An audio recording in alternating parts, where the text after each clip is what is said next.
Entiendo que los participantes esta noche desean también saber cómo podrían efectuar, por ejemplo, una defensa en estos tipos penales, ya sea como agraviado o como abogado del investigado o procesado en estos tipos penales de agravios, en agravio de menores de edad.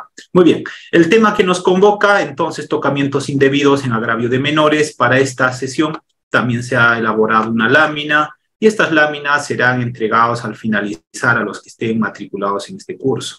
Muy bien.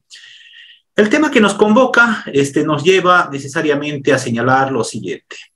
Este tema que nos convoca de tocamientos indebidos, actos referidos a tocamientos indebidos, tiene como antecedente sobre todo en nuestra regulación peruana. A partir del Código de 1991 vamos a encontrar de cierto modo una diferencia claramente establecida en nuestra regulación peruana. En el Código Penal de 1991 se mencionaba lo siguiente, ¿no? El que sin propósito de practicar un acto sexual o análogo tenga contacto con menores de edad, realizando tocamientos indebidos, cometía el delito que estamos haciendo mención. Sin embargo, esta figura que estamos comentando también tiene en otras legislaciones otro tipo de nombres. Por ejemplo, abusos deshonestos en Francia, atentados al pudor en Alemania, actos impúdicos y violentos y actos libidinosos, por ejemplo, en Italia, ¿no? Más allá del tema de la regulación o connotación o nombre que tenga a nivel internacional, lo que nos interesa sobre todo conocer sobre este tipo penal es lo siguiente. Este tipo penal, de cierto modo, ya con la regulación en el Código Penal peruano de 1991, vamos a encontrar en concreto cierto tipo de definiciones que debemos recordar para su análisis. Sobre todo, primero que hace mención al pudor. En este caso, el pudor hace mención a un recato, a la honestidad, rubor o correcto comportamiento de una determinada persona, ¿no? En el desenvolvimiento en su sociedad.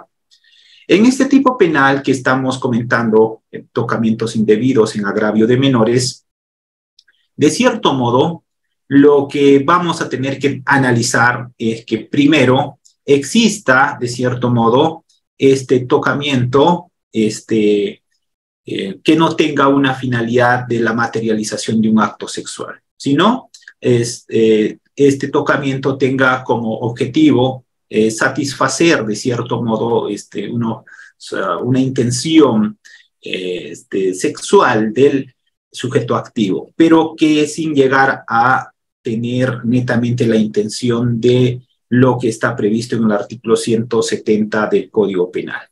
En ese sentido, en el tema que nos convoca, que viene a ser tocamientos indebidos en agravio de menores de edad, esta debe entenderse como los tocamientos, frotamientos morbosos realizados por personas mayores de 18 años en el cuerpo de un menor de 14 años. Esta, vamos a también precisarlo, que tiene dos tipos en concreto, ¿no? Esta sin necesidad o sin este propósito de efectuar este acceso carnal.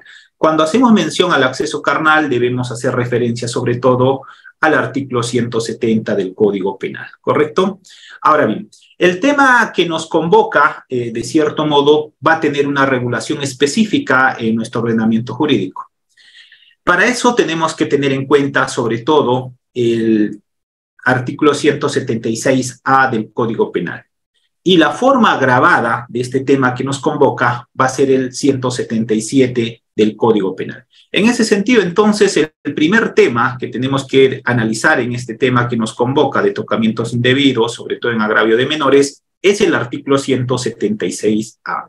¿Alguien, por favor, puede dar lectura al 176A? Y de ese modo vamos disgregando los elementos objetivos, subjetivos y descriptivos de este tipo penal. ¿Alguien tiene un código penal para que pueda dar lectura al 176A del Código Penal? A ver. Estamos hablando de tocamientos en agravio de menores de edad. Concretamente, esta clase se va a ceñir solo en el 176A, ¿correcto? Muy bien. Entonces... Doctor Héctor. A ver, Sí. buenas Doctor, noches. doctor Buenas noches. doctor Héctor, adelante, por favor. ¿Alguien puede dar lectura al 176A?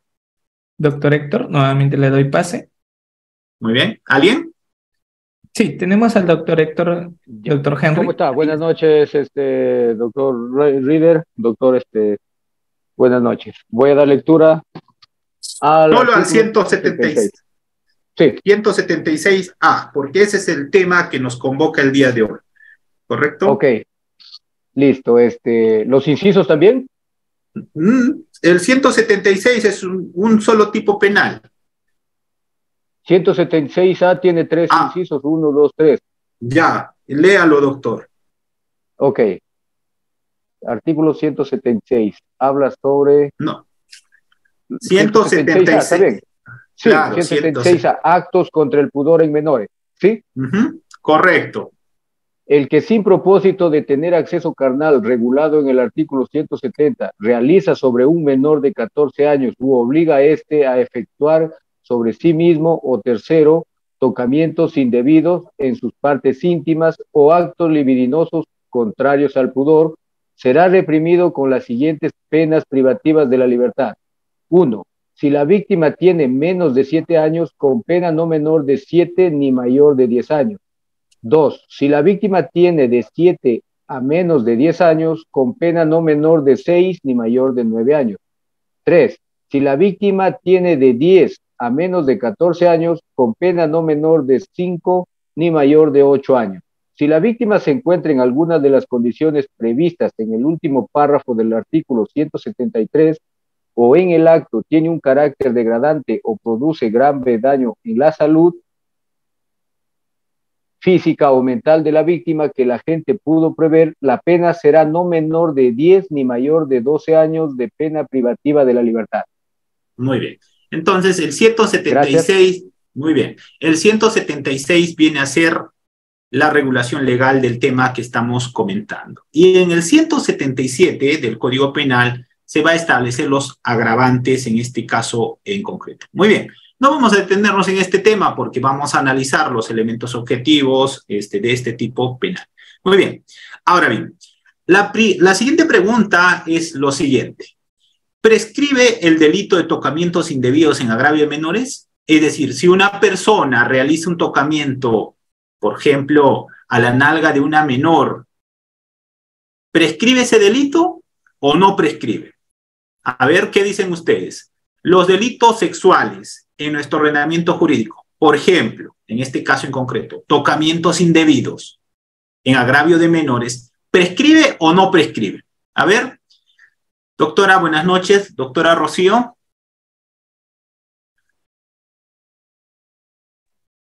A ver, buenas noches, doctora, buenas noches. Muy buenas noches, doctor. Buenas noches con todos los colegas. La figura que usted está indicando en agravio de menores de edad, claro que prescribe, doctor. Ya, a ver, vamos. Muy bien, gracias. Siguiente, por favor, siguiente participante. La pregunta es clara, ¿no? Ahí hemos puesto dos opciones. ¿Prescribe el delito de tocamientos indebidos en agravio de menores, sí o no? La doctora nos ha dicho prescribe. Doctora Laura, buenas noches. ¿Prescribe los delitos, en este caso en concreto, lo que estamos comentando? No, doctor, los delitos de tocamientos indebidos no prescriben. Ya, a ver, vamos con alguien más, alguien que quiera ser de jurado dirimente.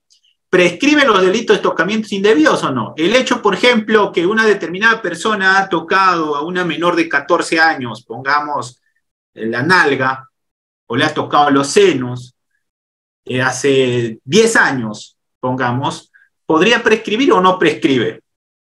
A ver, doctora Nancy, buenas noches. A ver, la cámara, por favor, las personas que quieran participar con cámara prendida. Reader, a ver, vamos. ¿Me escuchan? Sí, doctor. Lamentablemente la doctora no tiene activo. ¿Algún otro participante? A ver, vamos. Vuelvo a mencionar un ejemplo. Si hace 10 años, por ejemplo, pongamos de aquí un ejemplo. En el año 2000, pongamos en el año 2013, una determinada persona le tocó, pongámoslo, los senos a una determinada menor. La pregunta es, ¿ese hecho de haber tocado los senos, la nalga, prescribe o no prescribe? A ver, buenas noches, doctor Jorge.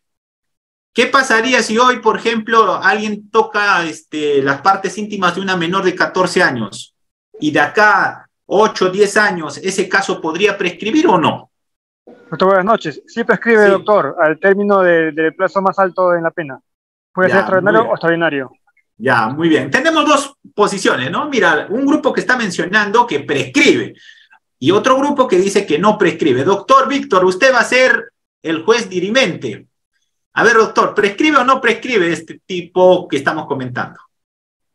No prescribe, doctor, porque son, en el caso de delitos sexuales, en la cual se incluye también el tipo de actos contra el pudor, no prescribe, doctor, porque son delitos mejor dicho, delitos contra el honor sexual. Muy bien. Efectivamente, este delito de tocamientos indebidos, solamente estamos poniendo un tipo penal específico, no va a prescribir, ¿correcto? No prescribe. Es decir, una persona podría poner la denuncia de acá 10, 15 años que ha ocurrido, por ejemplo, que en el año 2023 una determinada persona le realizó tocamientos indebidos, ¿correcto? No va a prescribir. ¿Y por qué no va a prescribir? Porque aquí viene una normatividad que está vigente, ¿correcto? En este caso en concreto, existe este artículo y alguien puede dar lectura, por favor. A ver, Reader, ¿tienes el código? ¿O alguien? Creo que ahí en la pantalla también estamos poniendo, pero por favor, alguien que dé lectura. Tenemos a la doctora Laura. Doctora Laura, por favor, su audio. Porque mi código ya prescribió, no, mentira. No, está todo bien. Ese código ya pasó de vigencia. Adelante, doctora Laura.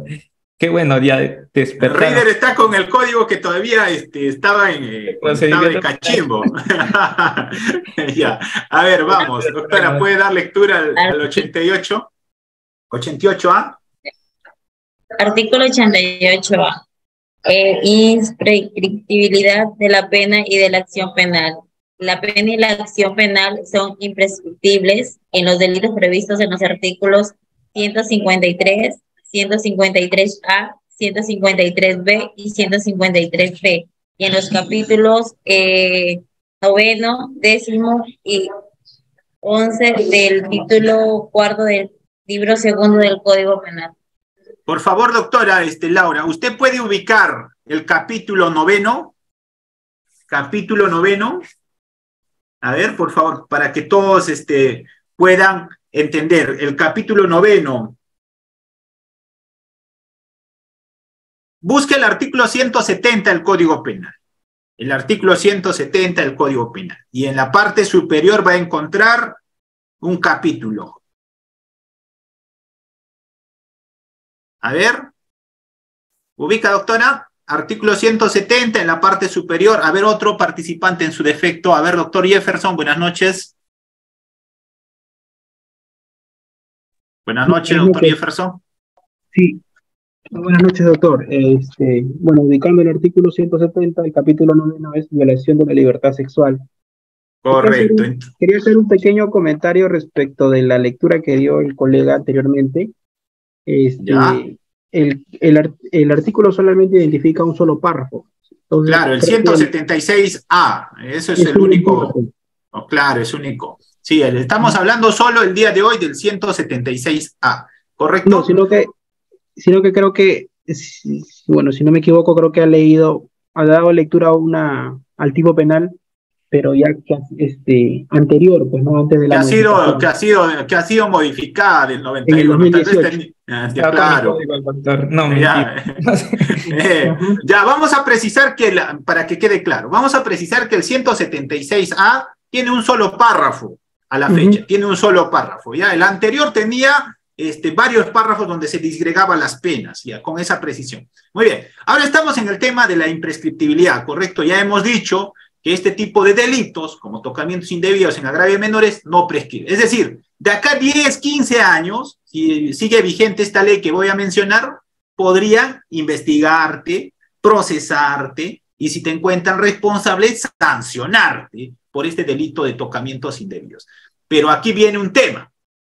El tema, la pregunta sería, que en estos delitos de tocamientos indebidos o delitos relacionados a la libertad sexual, hasta que yo fallezca, ¿me va a perseguir el Estado?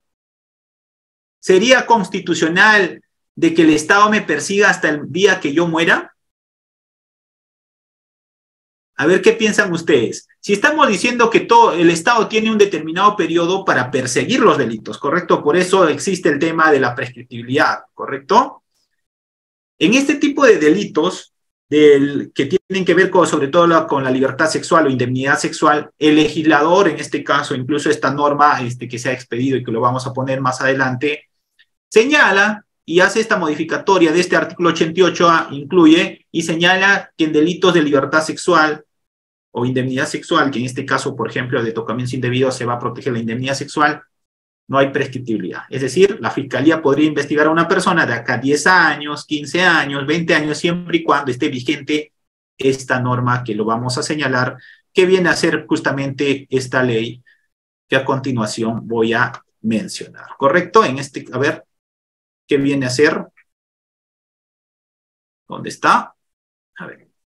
La 38, si no me equivoco. A ver, ¿dónde estamos? Aquí estamos, ¿no?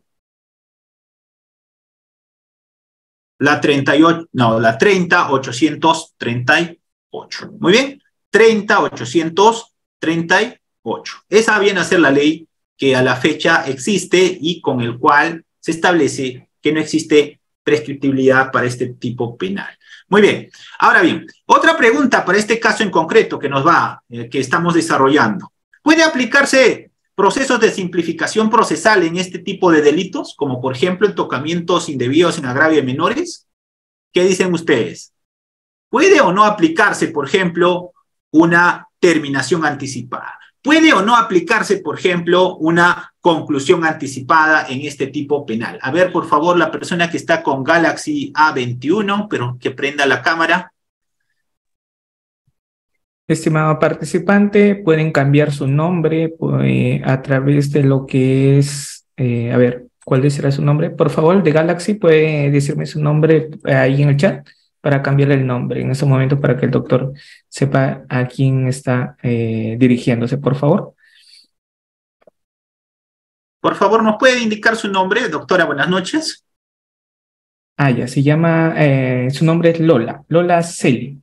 Muy bien, doctora Lola, buenas noches. Doctora, la pregunta es, ¿puede aplicarse procesos de simplificación procesal en este tipo penal que estamos comentando que viene a ser tocamientos indebidos en agravio de menores? Buenas noches, doctor. No. O sea, si yo soy abogado defensor, ¿podría, por ejemplo, solicitar una terminación anticipada o podría, por ejemplo, solicitar una conclusión anticipada a nivel de juicio oral? A ver, estamos hablando de procesos de simplificación procesal. ¿Qué dice el doctor? Muchas gracias, doctora.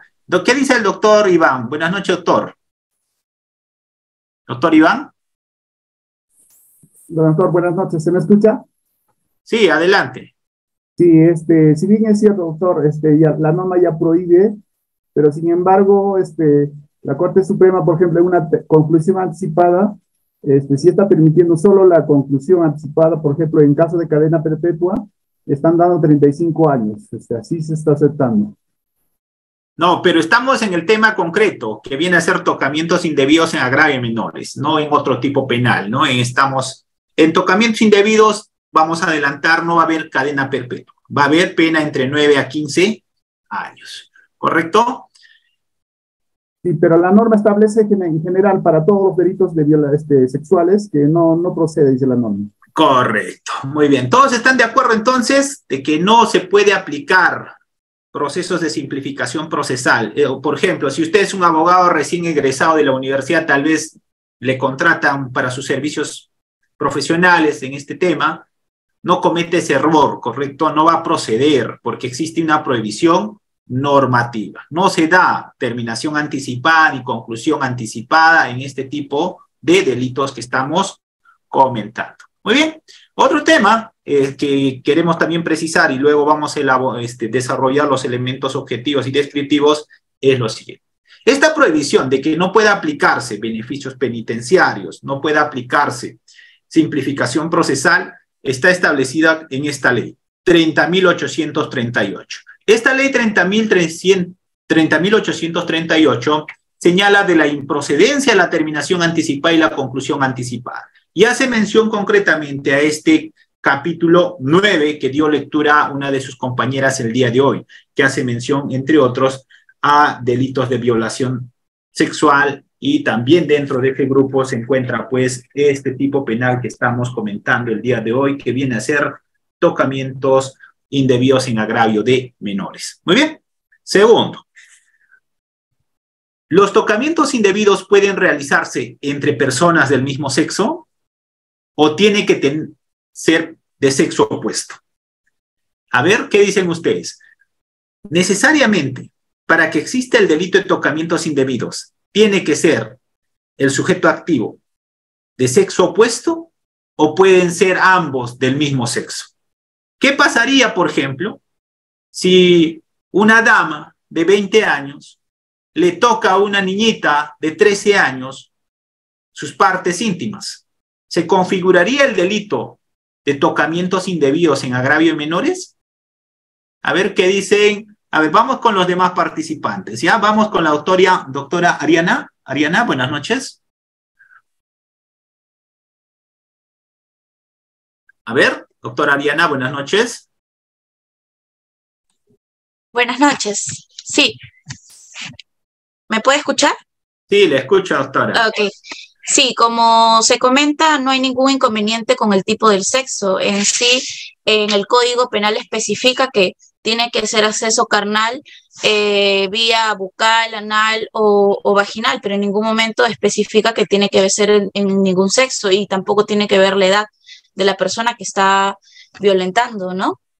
Ya, pero aquí hay que precisar algo. No estamos hablando de acceso carnal. Claro, acceso igual carnal. sea tocamientos o sea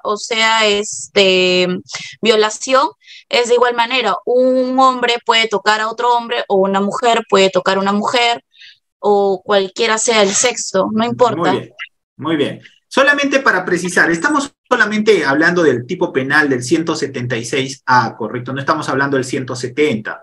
Muy bien. Entonces, para precisar, en este delito de tocamientos indebidos, es irrelevante que el sujeto activo, en este caso la persona que está siendo procesada por este delito, sea varón o mujer. Puede haber tocamientos indebidos realizados por mujeres a mujeres, así como de varones a varones, ¿correcto? Y aquí otra pregunta para ustedes.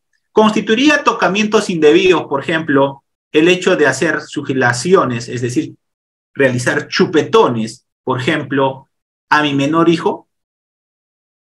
Si yo como padre, por ejemplo, le hago chupetones, sugilaciones se llama, ¿no? Pero en lenguaje vulgar le decimos chupetones. Si yo le hago chupetones a mi hijo, ¿podría constituir tocamientos indebidos? A ver, ¿algún participante? Doctor Nicole. Buenas noches, doctor. Doctor Villegas, buenas noches. Doctor Nicolae, adelante. Muy buenas noches, doctor Henry Coronado.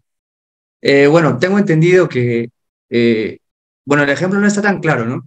Es que se trata de un chupetón, se refiere a un beso. No beso. Una marca. Claro, a eso, sugilaciones, para eso me refiero, sugilaciones, o sea, chupetones. O sea, el tipo penal de actos contra el pudor, que protege el bien jurídico, indemnidad sexual, más no la libertad sexual, hace referencia justamente a que la esfera del niño o del menor de edad no tiene una capacidad de poder decidir sobre el acto que pueda tener, el acto que se pueda realizar. Pero lo que iba era si es que, por ejemplo, si es que yo agarro, le doy un beso a mi menor hijo. No, beso no. No, beso no, chupetones. O sea, que le dejes marca. No beso, no un beso de cariño. Yo creo que tendríamos que tener un poco cuidado porque tendríamos que hablar sobre el acto libidinoso. Por eso. El ánimo de trascendencia interna que tiene el sujeto activo para realizar la conducta. Estamos hablando de que tiene que ser un acto de libidinoso, por eso como que está un poco confuso el hecho de decir un chupetón. Podría interpretarse el hecho de lavar o bañar a tu hijo, no configura el delito de actos contra el pudor. No, claro, por eso le digo, el hecho de realizar chupetones, pongamos como ejemplo, ¿no? A su menor hijo, dejarle chupetones, ¿podríamos calificar como este delito que estamos comentando? ¿O sería irrelevante para el derecho penal? Por ejemplo. Yo creo que sería relevante para el derecho penal, pero dependería mucho del ámbito probatorio o la modalidad de la persona en cómo le está realizando el acto de un chupetón, como usted le dice.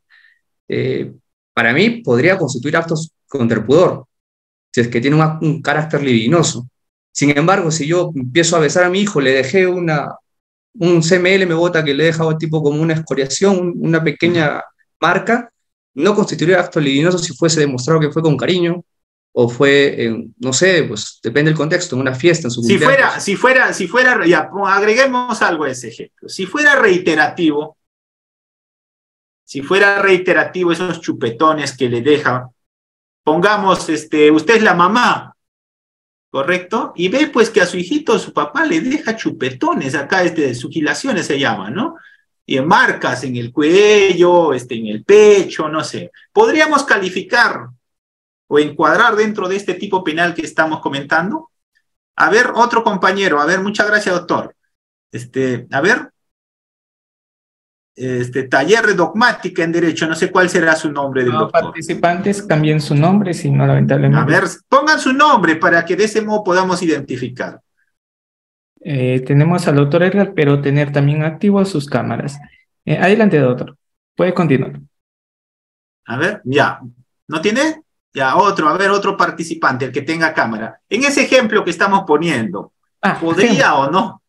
A ver, ¿tenemos ¿podría? ¿De Henry? A ver, ¿quién es Henry? Henry, a ver, mi tocayo Henry, buenas noches. A ver. Estimado su opinión, doctor.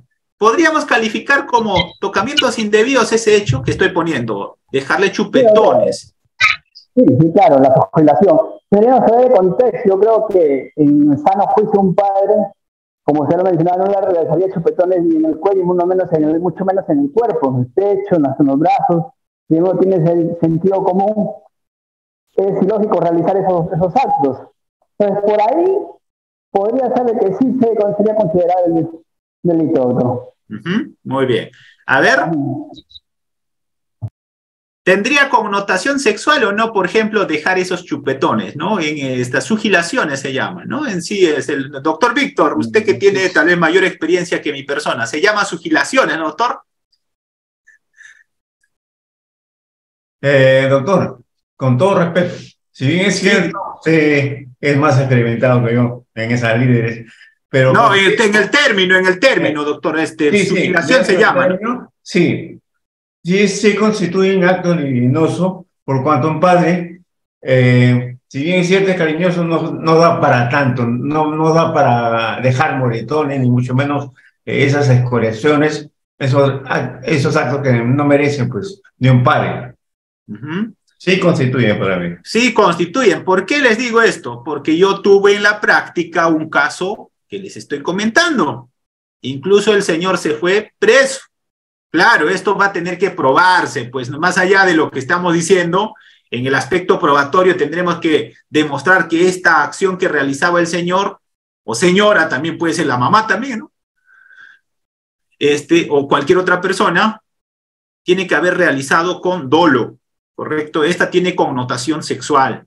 Sí existe una sentencia que ha llevado a una persona a la cárcel por este hecho que estoy comentando, y es un caso real.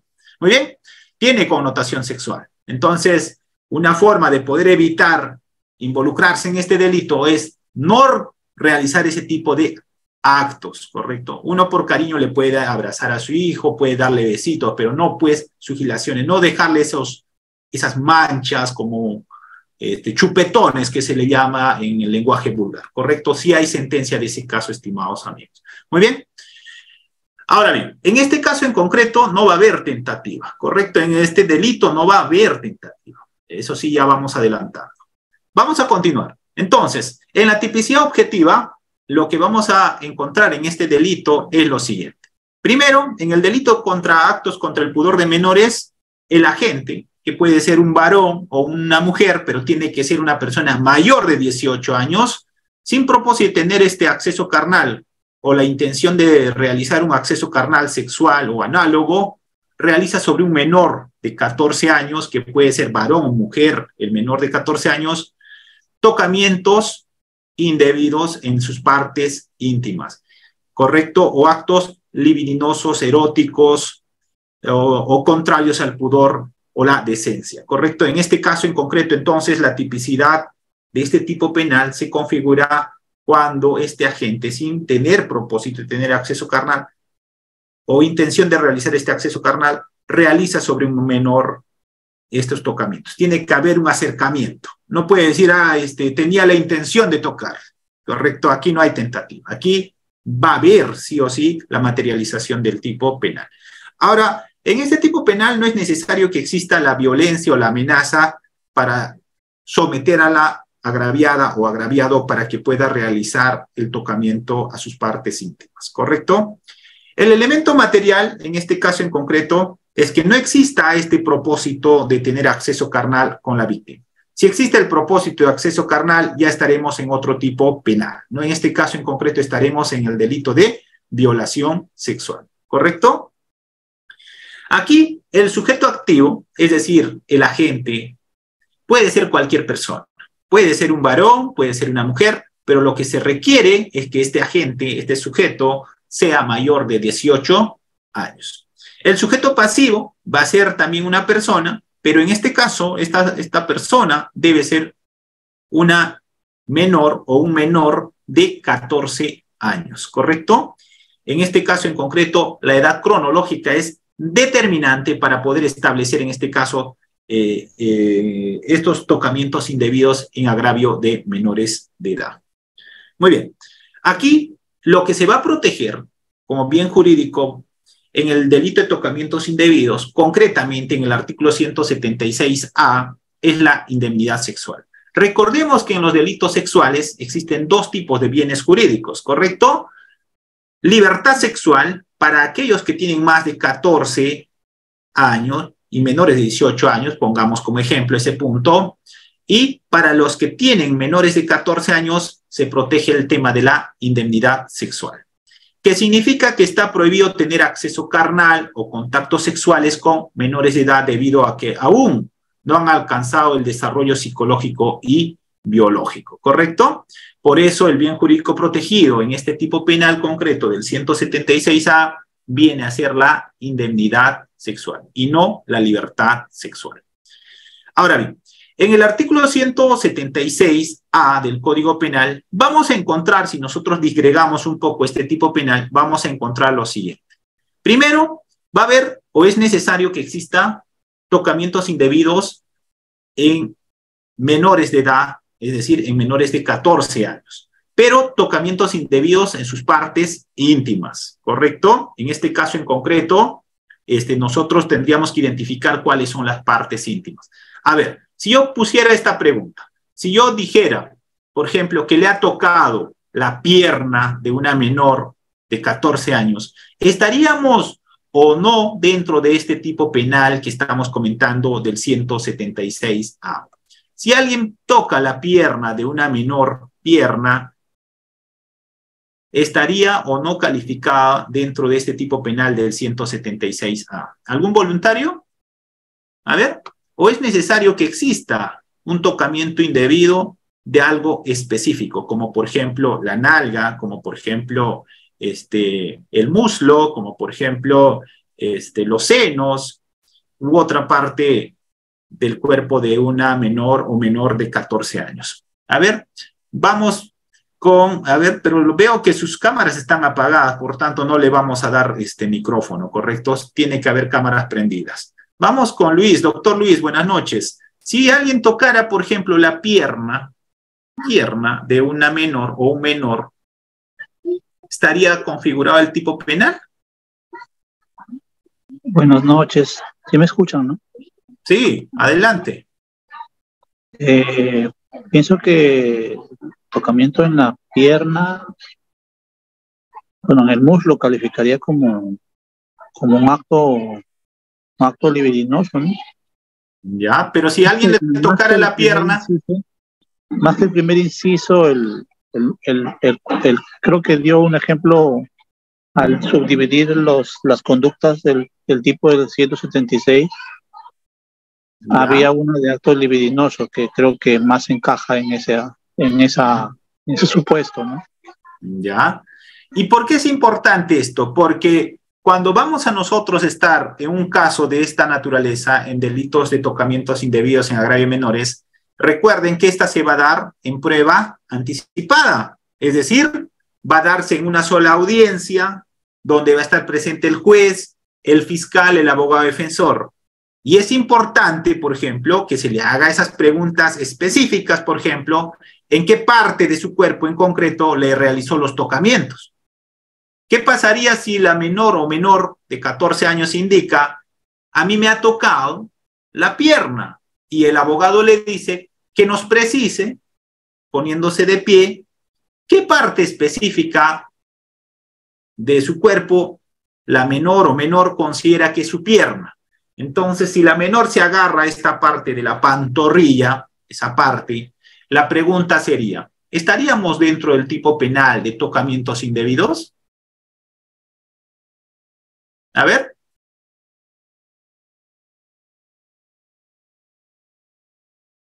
A ver, ¿qué dicen? ¿Qué dicen ustedes? ¿Estaríamos dentro del tipo penal de tocamientos indebidos o no estaríamos dentro del delito de tocamientos indebidos? Si alguien dice, a mí me ha tocado la pierna y nosotros en una audiencia de prueba anticipada le pedimos precisión y nos dice, a ver, que se ponga de pie, señor juez, y que nos indique qué parte es para el menor o la menor su pierna, y nos hace mención a la pantorrilla.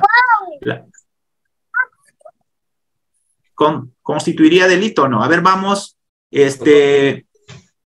con César. Buenas noches, César. Sí, doctor, buenas noches. ¿Se me escucha bien? Sí, buenas noches. Doctor, bueno, haciendo una interpretación gramatical o literal del Código Civil del tipo penal regulado en el artículo 176A, constituiría tocamientos indebidos dependiendo de la connotación, ¿no? Si esa tiene una connotación sexual, considero que sí, pero si tiene otra connotación distinta a la sexual, considero que no. Porque dice acá bien claro que los actos de connotación sexual deben estar dirigidos a cualquier parte del cuerpo o actos libidinosos. Entonces el código nos dice, a partir de una interpretación gramatical, que los tocamientos de connotación sexual deben ser realizados por el agente en cualquier parte del cuerpo. Entonces en este caso, si el agente le ha tocado la pantorrilla con intenciones de querer satisfacer su líbido, pues considero que puede considerarse pues delito de tocamientos indebidos, aunque por máxima de la experiencia no creo que ninguna persona, o sea, no conozco a todas las personas, o sea, dependiendo del comportamiento, no creo que ninguna persona vaya a querer satisfacer su libido tocándole pues la pantorrilla a otra. Ya, muy bien, gracias. A ver, otro participante, la doctora Laura, buenas noches. A ver. Doctora Laura, buenas noches. A ver, si no, el doctor Aipón. A ver, Eliot Herrera. Doctor Herrera, buenas noches. Buenas noches, doctor. ¿Se me escucha? Sí, adelante. Sí, digo que sí que tiene una connotación y sí es actos contra el pudor, pero yo tengo una pregunta más concreta. Es un caso que tengo como abogado litigante. Doctora, la pregunta es al final. Vamos a hacer ronda de preguntas. Ahí vamos a ver en grupo. Ya. A ver, siguiente. Víctor, buenas noches. A ver. Buenas noches, doctor. Sí, buenas noches. Buenas noches con todos los presentes en la sala. Para mí, desde mi punto de vista, no encuadraría en el tipo penal, doctor, por el hecho, ejemplo, ¿no? El tío le toca la pierna a la sobrina, quizás una forma de cariño, ¿no? Como ya lo mencionaron antes, va a depender de la intención del sujeto, si en este caso el comportamiento va quizás a actos libidinosos o no, porque ¿qué es lo que pasa? Si vamos a juicio con un acto que simplemente le toca la pantorrilla, ¿qué es lo que van a decir? Es una conducta atípica, ¿no? Sería así si le toca el seno, la nalga o la vagina. En ese caso, sí, doctor, entonces estaríamos frente a actos de connotación sexual, pero si es la pantorrilla, para mí no consideraría que sería este delito. Muy bien, gracias, gracias. Está bien tu opinión. Doctor Luis, buenas noches. ¿Qué pasaría si alguien, un fiscal está procesando por este caso? Imagínense, por haber un sujeto tocado la pantorrilla de una menor de 14 años. Bueno, pienso que depende del contexto o la situación en la que se esté dando, ¿no? Yo puse un ejemplo ahí en el chat, en el supuesto de aumentando ya la narración, ¿no? O sea, no solamente le tocó la pantorrilla, sino que, por ejemplo, tocó la pantorrilla de la menor, estando la menor en el regazo del agresor, y el agresor tocaba la pantorrilla, luego subía la rodilla y luego subía la pierna. O sea, como que comenzaba con, ¿no? Como que una especie de estimulación de parte del agresor. Pues ahí Claro. podría ser, ¿no? Por eso digo, depende del contexto en el que se esté haciendo, pero igual, de por sí, creo que no es, independientemente del tema legal, no es muy normal que un familiar esté acostumbrando a tocar las partes de una menor de edad, ¿no? La pierna, la rodilla, salvo que sea, no sé, pues de repente se ha golpeado, se ha caído y va en su ayuda, ¿no? Pero en otro contexto, como digo, depende de la situación, ¿no? Es Muy mi bien. punto de vista. Gracias. Doctor Omar, buenas noches. Para usted tocar las pantorrillas o la pierna, porque recordemos que el muslo es otra parte del cuerpo, ¿constituiría el delito de tocamientos indebidos? Buenas noches. Doctor, lo que pasa es lo siguiente, que si una persona está siendo investigada en un determinado momento por un acto como este, es porque se reúnen ciertos elementos que a lo mejor están complementando una conducta inadecuada de ese sujeto. Aparte de esto, considero, ¿no?, que para un fiscal del Ministerio Público llevar a cabo una investigación sobre un sujeto que le ha tocado la pantorrilla a otra persona es porque hay otros argumentos que están señalando alguna otra actitud que puede estar constituyendo un delito. Muy bien. Sí, gracias, doctor. Lo que vamos a ver aquí en concreto, no basta el simple hecho de haberlo tocado, sino tiene que haber algo más, como dice el doctor Omar. Cuando nosotros vamos a investigar un caso de tocamientos indebidos, tenemos que buscar esta satisfacción que debe haber logrado este sujeto al realizar esta acción, ¿correcto? Si yo les pusiera otro ejemplo, ¿qué pasaría si usted está subiendo a un micro y el cobrador le da una nalgada?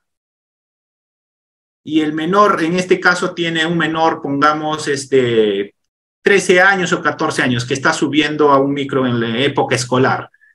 ¿Sería delito de tocamientos indebidos? A ver, ¿qué pasaría, por ejemplo, hoy en día, por ejemplo, los menores ya van a volver al colegio, ¿cierto? Y en el micro, en el bus, el ayudante, el cobrador le dice, sube, sube, y le toca la de arriba, o el trasero, pongamos así. ¿Constituiría tocamientos indebidos? En este caso en concreto, ese hecho podría constituir delito, pero tenemos que ver no solamente el acto del tocamiento, sino esta intención que tuvo este señor o cobrador con esa acción, ¿correcto? Por eso en el tema probatorio va a ser importantísimo en este caso en concreto, ¿correcto? No basta ese acto. Hemos tenido, por ejemplo, en la Fiscalía, donde así como les estoy comentando, a nivel del transporte público, se realiza este tipo de actos. Pero no basta ese, sino tenemos que demostrar en el proceso penal que este señor tuvo esta intención, en este caso en concreto, como dice la jurisprudencia, de su satisfacción, ¿correcto? En ese sentido tenemos que analizar el caso. Claro, aquí la prueba directa va a ser el testimonio del menor o la menor de 14 años. Y en esa entrevista única que va a ser en prueba anticipada, el abogado tendrá que estar bien atento, ¿correcto? Para decir, a ver, luego de haberlo tocado, ¿qué hizo pues, el sujeto? ¿En qué contexto se dio ese tocamiento? ¿Correcto? Muy bien. Aquí entonces el bien jurídico ya lo hemos comentado. También hemos indicado aquí el sujeto activo, el sujeto pasivo. Este tipo penal se va a materializar de forma dolosa. ¿Correcto? Aquí no hay una acción culposa. El agente debe realizar con conocimiento y voluntad esta acción. Muy bien. Para que se materialice este tipo penal, no va a haber un tema de tentativa. Aquí, de cierto modo, va a materializarse inmediatamente el tipo penal cuando va a realizar esta acción este sujeto. ¿Correcto? No es que yo tenía la intención de tocarlo. No, aquí el sujeto va a tener esta intención de realizar esta acción en agravio de una menor o menor de 14 años, haciendo que se toquen las partes íntimas o tocando directamente esta persona a esta menor o menor, ¿correcto? También va a haber en este tipo penal, sobre todo, lo que vamos a ver es lo siguiente, un tema de tocamientos en partes íntimas, como por ejemplo, pues en el muslo, como por ejemplo en la vagina, en el ano, entre otros, ¿correcto? Entonces, ese tema es un tema probatorio que tendremos que evaluar en cada caso en concreto. Pero también puede haber actos libidinosos contrarios al pudor, en este caso de tocamientos indebidos, como menciona el tipo penal previsto en el artículo 176A del Código Penal. Muy bien, aquí sobre todo entonces en tocamientos indebidos tenemos que tener en cuenta ciertos temas específicos en el tema probatorio.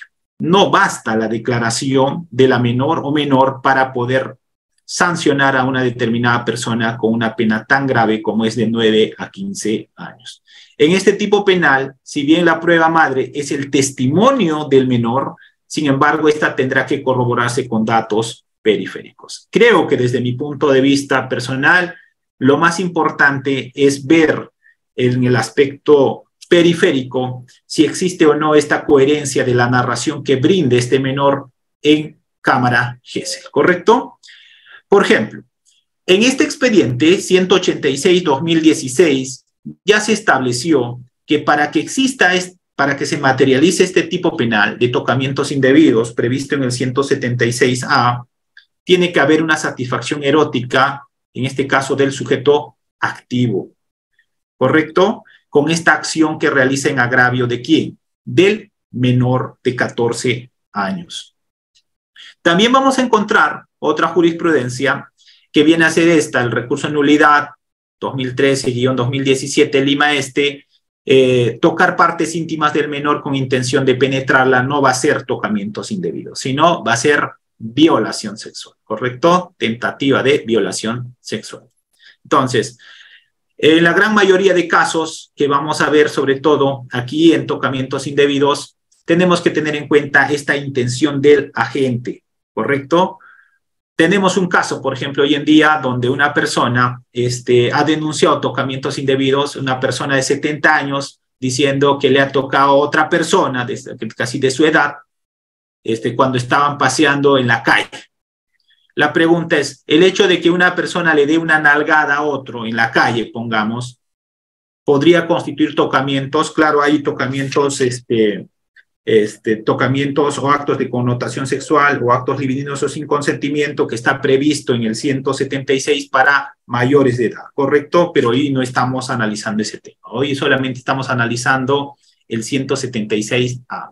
Entonces, obligar a menores de edad a tocarse entre sí es actos contra el pudor o violación sexual. Esa también ya ha sido resuelta en esta jurisprudencia que están ustedes observando, ¿no?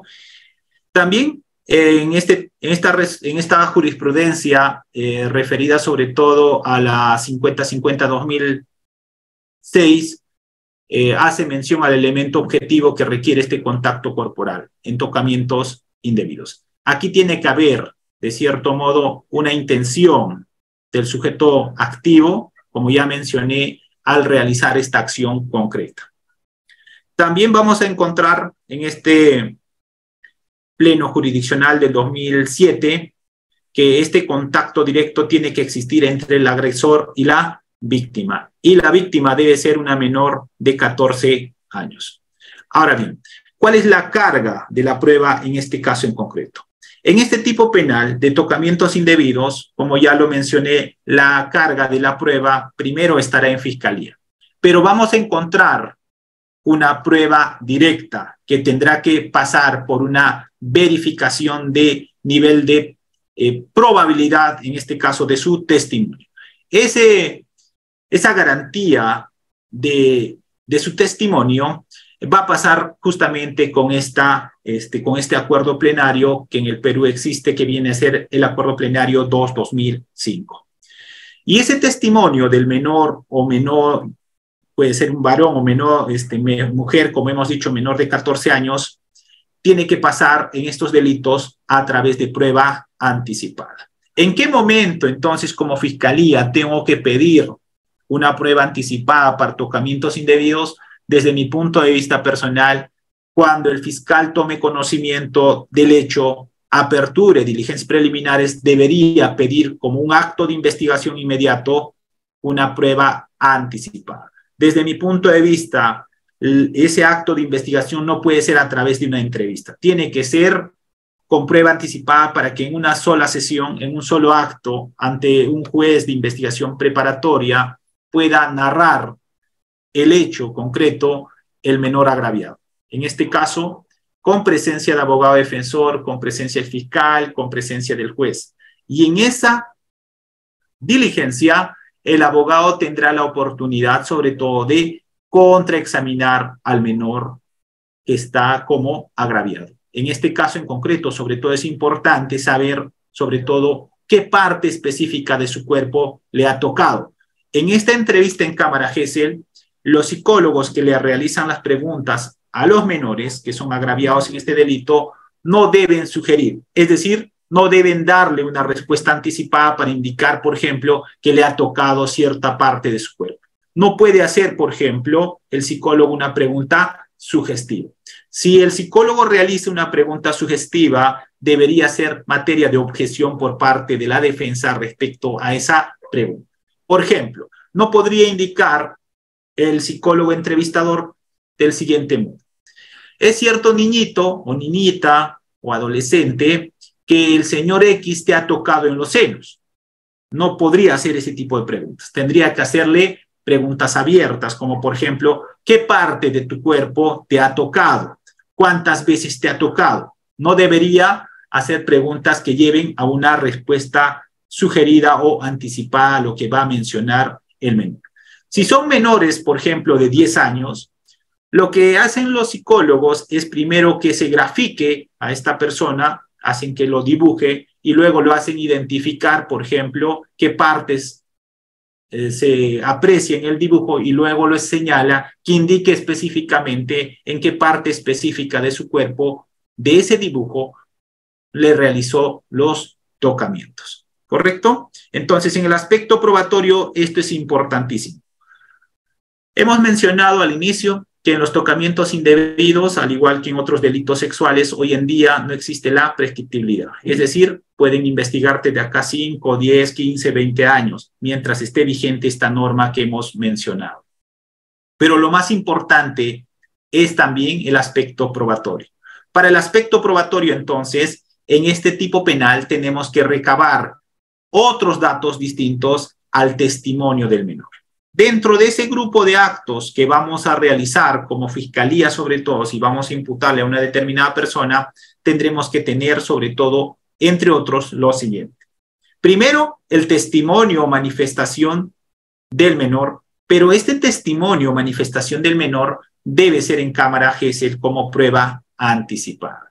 Si se da una declaración como una entrevista y no como una prueba anticipada, desde mi punto de vista, no vamos a tener prueba suficiente respecto a su testimonio para llevarlo a juicio oral. Este menor, si ha declarado solamente en entrevista ante un psicólogo en cámara Gesell, tendría que, a nivel de juicio oral, tendría que participar. Si es menor de edad, estaríamos llevando a una revictimización. Por tanto, lo correcto es que en una entrevista en cámara Gesell, en una prueba anticipada, narre el hecho fáctico. Segundo, en este delito, sobre todo, ese testimonio es trascendental para la imputación. Yo como fiscal, desde mi opinión personal, no podría formalizar investigación preparatoria contra un sujeto si no tengo estos resultados del testimonio del menor. A lo menos personalmente no lo haría, porque para formalizar yo necesito un hecho fáctico y ese hecho fáctico no puedo ponerlo la denuncia, porque la denuncia no es un hecho fáctico circunscrito en lugar, tiempo y modo. El hecho fáctico circunscrito en lugar, tiempo y modo nace, desde mi opinión personal, desde la narrativa que va a brindar este menor en esta entrevista con presencia del juez, del fiscal y del abogado defensor.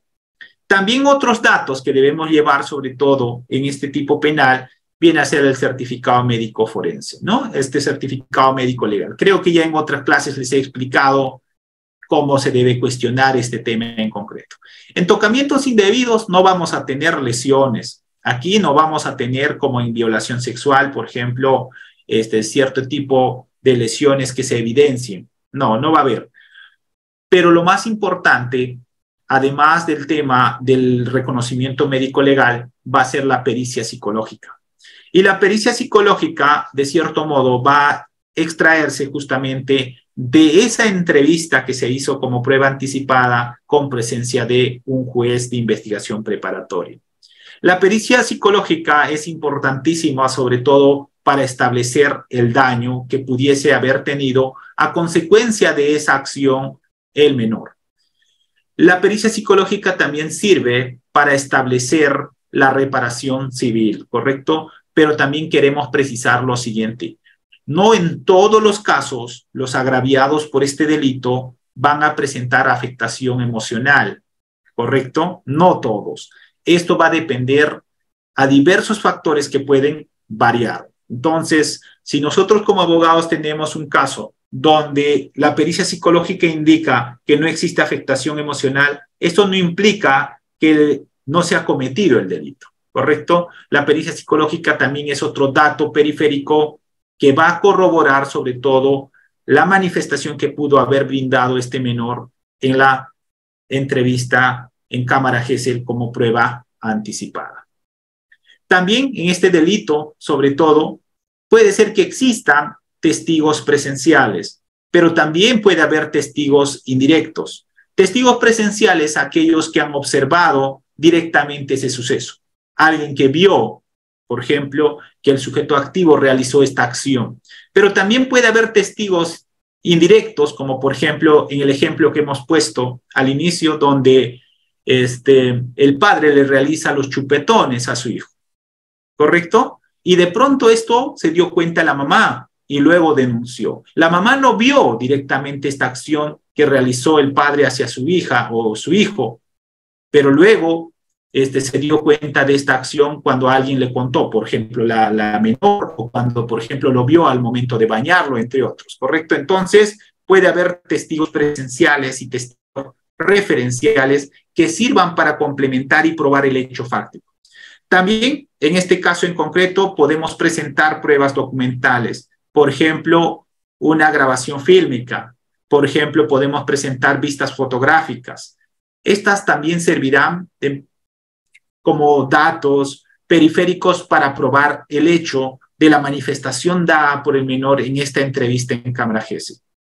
Aquí también es importante, sobre todo, acreditar la edad cronológica del menor. Para decir que estamos en el artículo 176A, será necesario que el fiscal recabe la partida de nacimiento de la menor, concretamente para establecer la edad cronológica. Pero no solamente ello, sino también tendremos que hacer, por ejemplo, una inspección en el lugar para establecer en qué lugar se ha materializado este delito, en qué contexto se ha realizado este evento criminal. También tendremos que realizar, por ejemplo, si es posible, la declaración del acusado. Pero recuerden que la declaración del acusado no es medio de prueba, hace uso de su derecho de defensa. En otras palabras, el testimonio que pueda brindar el acusado en este delito va a ser irrelevante. El fiscal lo que debe recabar en este delito son datos periféricos que sirvan de forma complementaria a acreditar la versión del menor, en este caso en concreto. ¿Correcto? Entonces, en este delito de tocamientos indebidos o actos contra el pudor en agravio de menores, no solamente basta el testimonio del menor, sino tiene que existir datos periféricos que corroboren ese testimonio brindado por el menor en cámara Gesell. Y justamente para ver si ese testimonio pasa o no este criterio de valoración, sobre todo del Acuerdo Plenario 2-2005, el test de credibilidad, sobre todo, de ese testimonio, vamos a tener que evaluar en cada caso en concreto. Fácil sería, pues, ¿no? Y ocurre en la práctica que por problemas distintos al hecho que es materia de investigación, alguien imputa a una persona por este delito de tocamientos indebidos. Hoy en día, por ejemplo, existen muchos casos que en mérito a otros sucesos, la mamá, el papá, hace que el menor denuncie por tocamientos indebidos y las personas están siendo procesadas. Esa tendrá que corroborarse justamente en esta etapa de investigación y luego a nivel de juicio oral. ¿Existe o no algún móvil que ha conllevado, por ejemplo, a que un menor mencione esa versión? Si existe algún móvil, entonces aquí va a generarse un tema de duda, ¿correcto? Y por tanto tendrá que ser absuelto esa persona. Pero desde mi punto de vista personal, en este punto específico, al ser la prueba madre, el testimonio de la menor tiene que pasar por un test de credibilidad ese testimonio. La pregunta es, ¿existe en nuestro país, aquí en Perú, peritos, expertos en psicología del testimonio que nos mencione si un menor miente o no al momento de narrar los hechos? ¿Alguien en el Perú, a ver, de este grupo que estamos esta noche, alguien sabe si en el Perú, dentro de la Fiscalía, existen peritos forenses de psicología del testimonio? ¿Alguien sabe? ¿Cómo yo puedo saber si ese menor que está declarando en cámara Gesell no está mintiendo, que no ha sido inducido para que diga cierto dato concreto que lo va a perjudicar a una persona? A ver, ¿alguien tiene algún conocimiento o alguien sabe si dentro de la Fiscalía aquí en Perú existen psicólogos que evalúen el testimonio de las personas?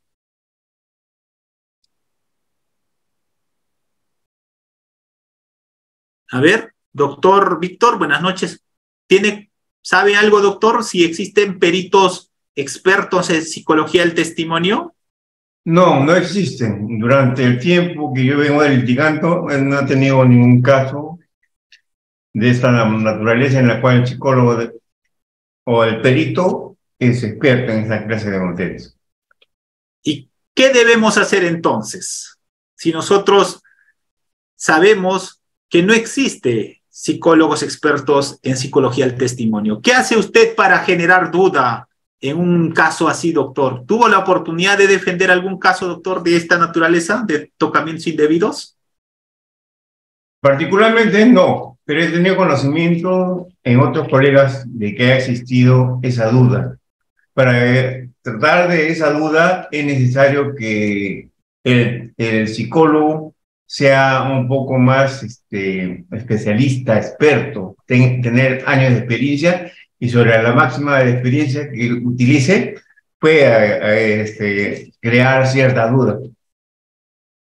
Ya, muy bien. A ver, ¿alguien más? César, buenas noches. ¿Existe dentro del Instituto de Medicina Legal, que pertenece a la Fiscalía, psicólogos expertos en psicología del testimonio que me digan, ese menor está diciendo la verdad? No, ese menor está mintiendo en su testimonio. Bueno, doctor, de las pericias que yo he podido verificar, no he podido evidenciar ello, o sea, no he podido evidenciar que en una de las conclusiones un psicólogo perito vaya a concluir o vaya a decir o vaya a expresar que el menor agraviado miente o dice la verdad. Creo que ante esa preocupación, nuestra Corte Suprema ha establecido pues el Acuerdo 2-2005, ¿no? El Acuerdo Plenario 2-2005, donde se establecen algunos criterios objetivos de veracidad que deben de ser tomados en cuenta en la declaración de toda persona, de todo testigo único, ¿no? De todo testigo único, en este caso que puede ser el mismo agraviado de un delito, ¿no? Son pues la ausencia de incredibilidad subjetiva, es decir, la declaración este caso del delito de actos contra el pudor de menores, es decir que la declaración del menor no esté pues dirigido o no esté cargado con ánimos de odio, animadversión o ánimos ruines contra el imputado o contra el investigado. Y el segundo elemento o el segundo criterio a tener en cuenta es la verosimilitud de la declaración, es decir, que la declaración del menor tiene que ser coherente, tiene que tener verosimilitud interna y verosimilitud externa.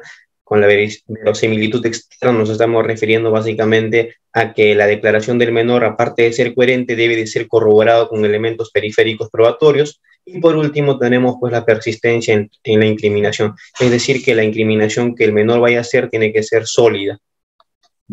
Entonces, corroborado con todo ello, creo que se puede concluir, o puede generarse convicción en el juez para que éste pueda resolver. Muy bien, pero la pregunta sería un poco más allá. ¿Los jueces peruanos están en la capacidad de saber quién miente o no? ¿Los jueces peruanos son expertos en psicología del testimonio? ¿Saben si un sujeto miente o no? Esa garantía del acuerdo plenario 2/2005, plasmado en un caso real, ¿un juez puede establecer cuándo una persona miente o no? ¿O simplemente son que los jueces piensan que cuando una persona habla de forma coherente, cuando una persona no se retracta, entre otras garantías que se han mencionado, ya está diciendo la verdad? El tema del testimonio es muy importantísimo, ¿correcto? Porque desde el testimonio nace el hecho, ¿correcto? ¿Cómo entonces un juez cree a una persona? Simplemente porque este señor narró una vez, por ejemplo, en este caso de los menores, también hay que decir las cosas como son, ¿no? Puede haber menores inducidos para que digan ciertas cosas concretas. Y esta pueden llevarle a perjudicar a una persona gravemente, como en este delito, por ejemplo, de tocamientos indebidos, que tiene una pena de 9 a 15 años. Es decir, va a ser pena efectiva. Doctor Henry, ¿los jueces peruanos están en la capacidad de establecer quién miente o no? Doctor, ¿A su criterio? Realmente creo que si somos realistas, creo que no tienen esa capacidad. Creo que ni el psicólogo tendría esa capacidad. Si los psicólogos peruanos no están en la capacidad de decirnos tal persona miente o no miente, la pregunta sería, ¿los jueces estarán en la capacidad de decir este señor sí miente o este señor no miente o este menor sí miente, este menor no miente? No. ¿Qué necesitamos entonces nosotros si quisiéramos llevar a una persona a una condena? Creo que desde mi opinión personal necesitamos que los jueces sean expertos en psicología del testimonio. Sepan por lo menos cuáles son esos criterios que podrían identificar que una persona miente o no miente, ¿correcto? Y en este caso en concreto, de la declaración de un menor, desde mi opinión personal, debe ser evaluado por expertos en psicología del testimonio. Doctor Omar, buenas noches. ¿Alguna opinión, doctor, al respecto? ¿O usted ha observado, tal vez en la experiencia, algún experto en psicología del testimonio en un caso de esta naturaleza donde diga, sí, yo corroboro que ese menor no ha mentido en este caso?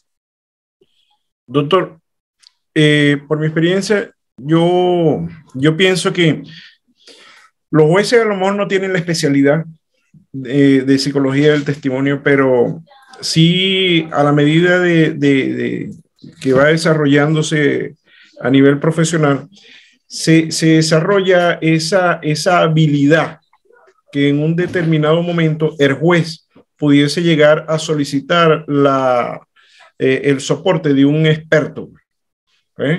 Porque si nosotros muchas veces como abogados sabemos, nosotros vamos a un penal y de 10 internos que uno puede hacerle una pregunta, todos los internos dicen que son inocentes. Entonces, eso llega en un determinado momento a desarrollar ante la autoridad la suspicacia cuando la persona puede estar mintiendo y cuando no puede estar mintiendo. Y es donde a lo mejor se puede soportar de un experto. Muy bien. Pero el tema de la psicología del testimonio se basa en datos objetivos, no en máximas de la experiencia, no en criterios subjetivos. Creo, desde mi opinión personal, hasta el día de hoy, las sentencias por delitos, sobre todo si ponemos este delito de tocamientos indebidos, se están basando en las máximas de la experiencia del juez, en criterios subjetivos y no en criterios objetivos concretos. Doctor Miguel, buenas noches. Doctor, buenas noches, ¿qué tal? Bueno, a mi parecer sí, pues existen estos tipos de psicólogos, ¿no? Sin embargo, como los especialistas están en entidades, digamos, que protegen al niño, ¿no? Entonces sería, digamos, de parte del agraviado, ¿no? Entonces no van a dar una pericia como corresponde, ¿no? Ahora, dentro de esto quería abrir un paréntesis. Hubo un tiempo en que la Fiscalía creo que quiso implementar el tema del polígrafo, no sé en qué quedó, porque eso sería una solución, digamos, ante la necesidad de tantos especialistas, la necesidad de tantos especialistas que se necesita, ¿no? El tema es que el polígrafo tampoco es 100% confiable, ¿no? A ver, yo escribí este artículo, les voy a comentar, justamente cuando llevé en Girona un curso. ¿Qué les parece esto? Ya que estamos hablando de esto, sobre delitos contra actos contra el pudor. Y yo lo que planteaba en este tema, justamente para graduarme, era esto. ¿Qué les parece a ustedes? ¿Sería posible o no este tema en concreto? Solamente en la parte del aporte. ¿No sería necesario que en este tipo penal que estamos hablando, de actos contra el pudor de menores, que existe una pericia de credibilidad del testimonio? ¿Sería necesario o no, por ejemplo, que a esa pericia que se ha realizado en entrevista única ante el juez u otro, se realice una pericia, es decir, a lo que se ha dado, unos expertos lo analicen a esa pericia y establezcan si ese testimonio cumple o no este rigor científico para decir si ese testimonio es cierto o ese testimonio no es cierto, está injerto de mentiras? Por eso, en este artículo que se escribió, yo planteaba, por ejemplo, que debería introducirse en el ordenamiento jurídico peruano el 177A referido a pericia psicológica de credibilidad. Esto para valorar los testimonios infantiles como prueba suficiente para desvirtuar la inocencia de los acusados en abuso sexual infantil. En otras palabras, lo que le estamos diciendo es que para que exista una sentencia por tocamientos indebidos en concreto, debería haber una pericia a la entrevista en cámara GESEL, ¿correcto? Entonces, yo quisiera saber si eso es posible o no desde su opinión de ustedes. ¿Sería viable o no este tema, por ejemplo, si nosotros requiriéramos, por ejemplo, como abogados, de que a esa entrevista que se ha dado en cámara GESEL se le haga una pericia de credibilidad del testimonio, para ver cómo se le ha tomado esta entrevista, para ver si la narración fáctica que ha dado este menor es verdadera o falsa, entre otros? A ver, alguna opinión, solo vamos con 3. ¿Sería posible o no? ¿Daría algún alcance o no daría algún alcance para llegar, sobre todo, a establecer en un determinado momento una condena o una absolución a una determinada persona, teniendo en cuenta que en este delito el testimonio es prácticamente el 90% de la prueba y el dato periférico va a ser el 10% para generar condena en este delito que estamos comentando? A ver, doctora Flor, buenas noches. Buenas noches, doctor. Me parece que sí sería válida una contrapericia. Sí, definitivamente puede ser evaluada también por personal experto, obviamente, ¿no? Que tenga el conocimiento suficiente para poder saber si realmente el menor está diciendo o si ha llegado a la sugestión, ¿no? Porque puede haber el subconsciente es tan fuerte en el ser humano que la sugestión llega a que el menor pueda creer realmente que el hecho sí sucedió y pueda contarlo y pueda ser bastante creíble, ¿no? Pero a la vez, los psicólogos tienen instrumentos que permiten tener, de repente llegar a una confesión mucho más creíble, más valedera, ¿no? Para llevar bien el caso, ¿no? Lamentablemente en nuestro país estamos muy congestionados de casos y muchas veces la pericia psicológica que pasan los menores no llegan ni a media hora. Entonces, si se tomara más tiempo, si se tomara con mayor seriedad este tipo de casos, si se hiciera un pool de psicólogos donde el menor pasara mínimo 3 horas de evaluación, ¿no? Y se podría llegar a una situación más concreta de saber qué pasó realmente, si el hecho realmente sucedió, yo creo que sería suficiente sin necesidad de una contrapericia, ¿no? Sería suficiente esa evaluación del menor. Muy bien. Hay que precisar que las sesiones psicológicas para los menores no debe pasar 45 minutos, ¿correcto? En cada sesión. Muy bien. Lo que iba en este tema era, nosotros como si, me estoy poniendo en un supuesto, si fuéramos abogados defensores, no fiscalía, porque fiscalía tiene este perito de medicina legal, ¿qué tenemos que realizar? ¿Bastará asistir a la prueba anticipada, escuchar, hacer las preguntas, o será necesario que se realice una contrapericia a esa pericia? Muy bien. Doctor, a ver, vamos con las 6 personas que han alzado la mano y luego entraremos a desarrollar un poco más para finalizar esta sesión. Doctor Ulises, buenas noches. ¿Sería necesario este tema que estamos comentando? Doctor, tenemos de los 6, solamente el doctor Víctor Hugo que tiene activo su cámara nada más. Muy bien, doctor Víctor Hugo, entonces, solo vamos con el doctor Víctor Hugo, entonces. A ver, doctor.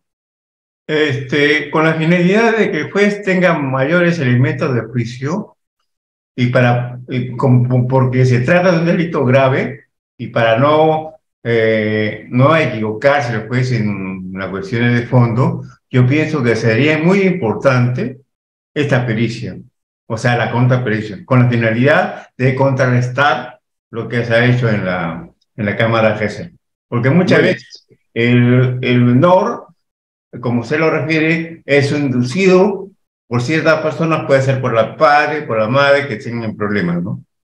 Ese es mi punto de vista. Muy bien. Lo que quiero precisar aquí no es nuevamente llamarlo al menor para que declare, no. Lo que yo estoy mencionando es, a lo que ya se realizó, a esta entrevista en Cámara Gesell, vamos a hacerle una evaluación de método, técnica, vamos a hacer una evaluación si el testimonio dado por el menor es coherente, cumple o no estas garantías de la credibilidad.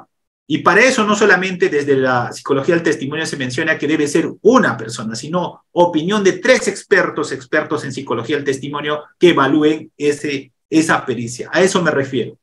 ¿A efectos de qué? De que si el resultado es positivo, si el resultado de estos expertos dice, sí, esta pericia cumple con estos parámetros, cumple con estos métodos, este testimonio del menor sí tiene credibilidad, entonces ese debe ser una pericia que sirva como sustento para una condena, desde mi opinión personal. ¿Por qué? Porque desde mi opinión personal los jueces peruanos no son expertos en psicología del testimonio. No basta que me diga un psicólogo que ha ocurrido esto, o que presente una afectación emocional, o que narre de una cierta forma una persona para decir, está diciendo la verdad. Desde mi opinión personal, esa tiene que ser establecida por un experto en psicología del testimonio. Y esta viene a ser años de trabajo, sobre todo por expertos en psicología y también en el tema cerebral, ¿correcto? No, aquí entra también a tallar el tema de la medicina. Muy bien. A ver, vamos a avanzar y luego vamos a finalizar, y en esa parte ya tendremos la oportunidad de hacer algunas preguntas, de poder absolver algunas dudas que pudiese existir. Muy bien. Estábamos ya casi en la última parte y para finalizar esta tenemos que mencionar también lo siguiente. En el tema que nos convoca, ya lo habíamos anticipado, no va a existir sobre todo beneficios penitenciarios, como ya hemos mencionado al inicio. Aquí sobre todo con esta ley que ya hemos indicado también, esta ley que viene a ser la 30.838, hoy en día la persecución penal pública está vigente para cualquier delito que sea cometido de este tipo penal que estamos mencionando. ¿Por qué? Porque esta norma señala y hace correlación al artículo 88, si no me equivoco, que hemos dado lectura el día de hoy, donde dice que en los delitos, sobre todo referidos al al título 9 del Código Penal, no prescriben, ¿correcto? A ver, para que no se olviden, por favor, alguien puede dar lectura al artículo 88, si no me equivoco. Reader, ¿quién es el 88? Un segundo, doctor. 88A, 88A, para que no se olviden. Respecto al tema de imprescriptibilidad y respecto al tema de beneficios penitenciarios. Aquí no va a haber beneficios penitenciarios. A ver, para finalizar y podamos pasar a la ronda de preguntas.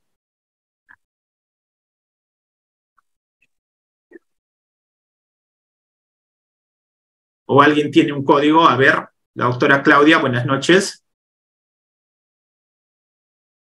Doctora Claudia, ¿tiene el código?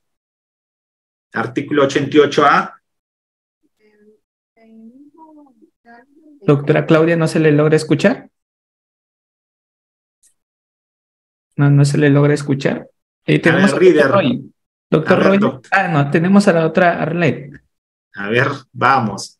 Para que quede claro este tema del beneficio y también el tema de la imprescriptibilidad. Adelante, por favor. Ok, gracias, doctor. Buenas noches. Artículo 88A, imprescriptibilidad de la pena y la acción penal. La pena y la acción penal son imprescriptibles en los delitos previstos en los artículos 153, 153A, 153B y 153C. Y en los capítulos 9, 10 y 11 del título cuarto del segundo del Código Penal. Entonces está dentro de los capítulos 9, sobre todo este tema que nos convoca el día de hoy. Entonces, con esa precisión, vamos a ir a la segunda parte por los minutos que nos quedan para poder absolver las dudas que pudiese existir, ¿correcto? La lámina se les va a entregar, así que no se preocupen, se les voy a enviar a Reader las diapositivas que se ha desarrollado el día de hoy. Vamos con las preguntas, Reader, si hubiese respecto al tema que nos convoca. A este tema específico, tocamientos indebidos, ¿correcto? Pero no me pongan nombre, apellido, solamente de manera general para poder de ese modo absolver las preguntas que pudiesen realizar. Excelente, doctor. Estimados participantes, tener en cuenta que tienen que tener activo su cámara, ser precisos en la pregunta para que los demás participantes puedan intervenir y no casos particulares, sino lamentablemente tendría que cortar el audio.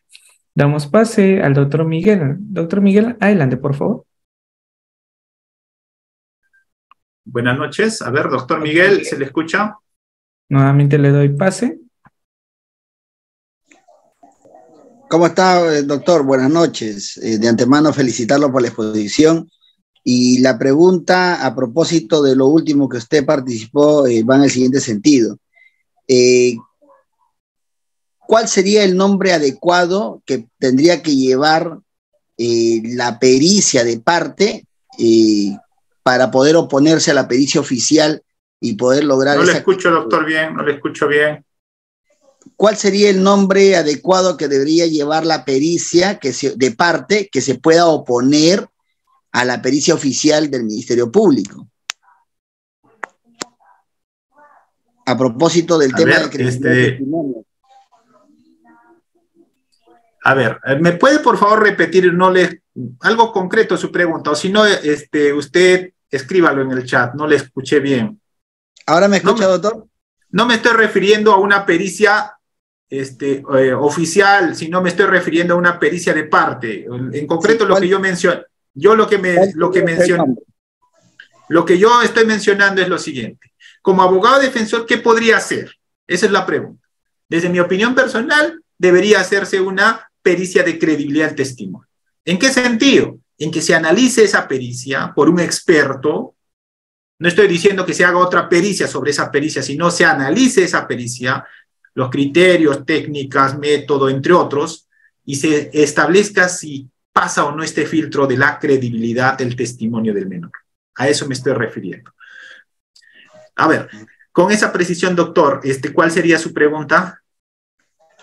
Doctor, en todo caso, como abogado de la defensa, en este caso del imputado, ¿cómo podría reaccionar? Yo tuve un caso X en donde la psicóloga que era oficial del Ministerio Público, me contestó de que el Ministerio Público, a través de unos oficios y directivas, estaban ellos prohibidos de hacer credibilidad del testimonio.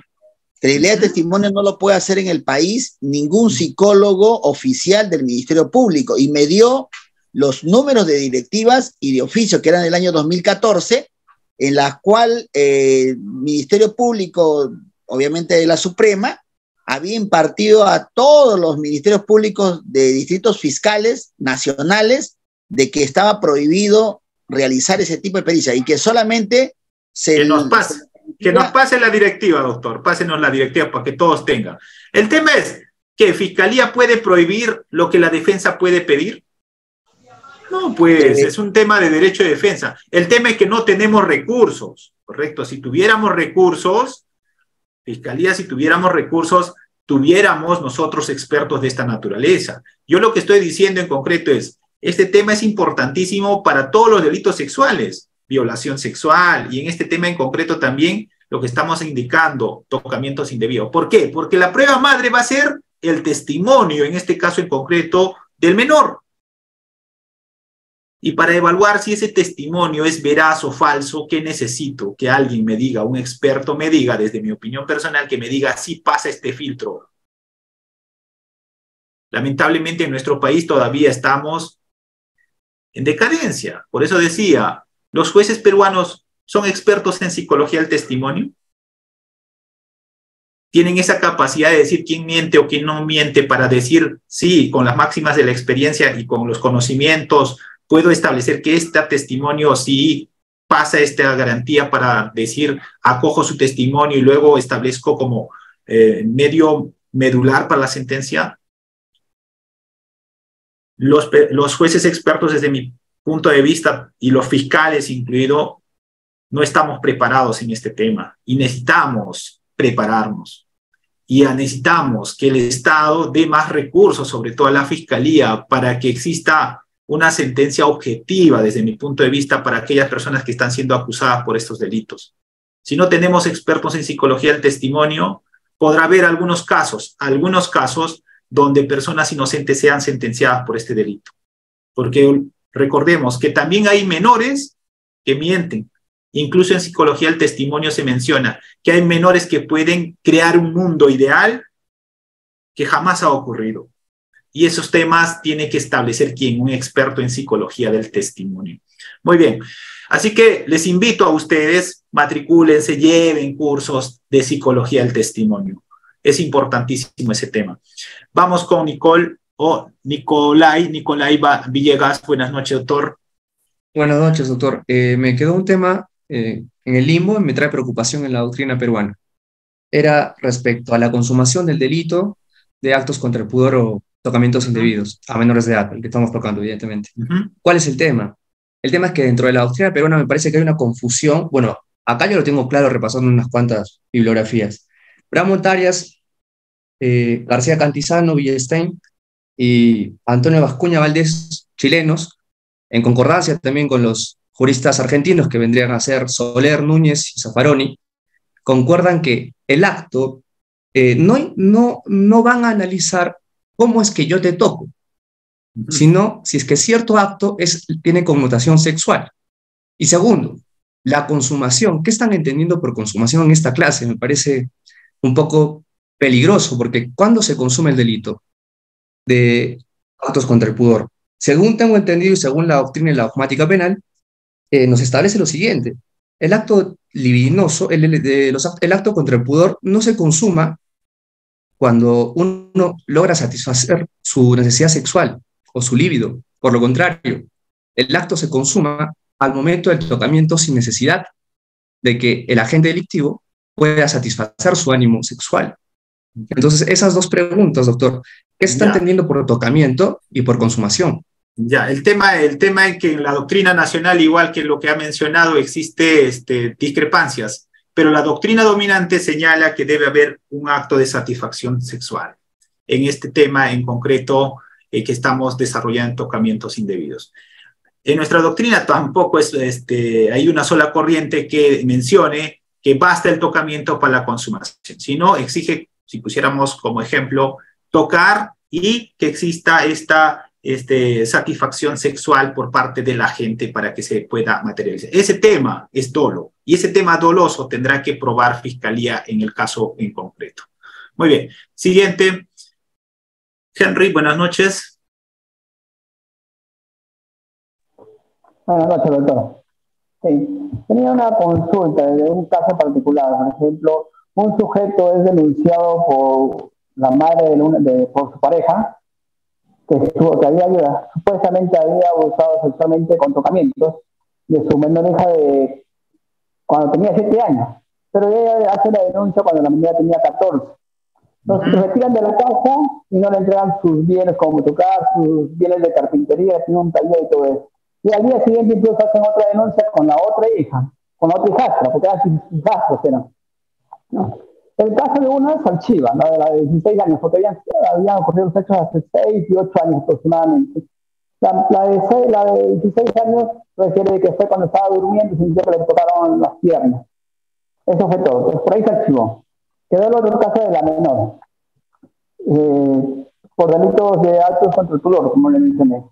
Cuando se va a la cámara Gesell, la menor indica que el señor le colocó el pene tanto por su vagina, le rozó, y también por su ano. Y en el ano menciona que le hizo doler, ¿no? Con eso la fiscal varía el tipo penal en formalización y en concurso real de delitos imputa el delito de actos contra el pudor y delito de tentativa de violación sexual.